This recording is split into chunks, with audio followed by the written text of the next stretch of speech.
Il y a 13,8 milliards d'années, tout commence. Pas une explosion dans l'espace, mais la naissance de l'espace, du temps, de la matière et de l'énergie elle-même. Le Big Bang.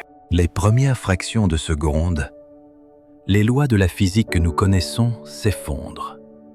Gravité, force nucléaire, électromagnétique, tout est unifié. Soudain, l'univers grandit de façon exponentielle, plus vite que la lumière. Une minuscule région devient plus grande qu'un continent, puis qu'une galaxie, puis que l'univers observable entier. C'est l'inflation. L'univers est une soupe brûlante de quarks, gluons, électrons, neutrinos, à des billions de degrés. Les quarks s'assemblent. Les premiers protons et neutrons apparaissent. Les forces se séparent définitivement. Dans les premières minutes, protons et neutrons fusionnent.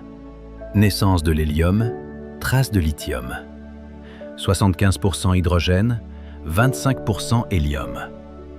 Les briques de base des étoiles sont déjà là. L'univers est encore un plasma opaque. La lumière ne peut pas voyager librement. C'est le brouillard cosmique. L'univers se refroidit à 3000 degrés Celsius. Les électrons se lient enfin au noyau. Les atomes naissent. La lumière se libère.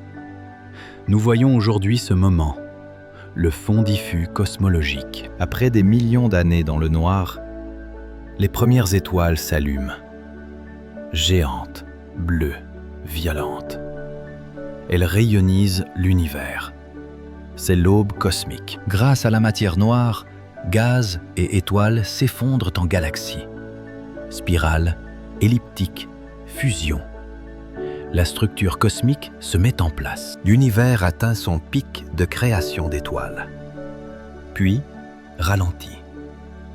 Nous sommes aujourd'hui dans une ère plus calme, mais en expansion accélérée. Aujourd'hui, 5% de matière ordinaire, 27% matière noire, 68% énergie noire. L'expansion s'accélère. Dans des milliards d'années, les galaxies s'éloigneront, les étoiles s'éteindront. Mais pour l'instant, nous sommes là, faits de poussière d'étoiles, à regarder en arrière, vers le Big Bang.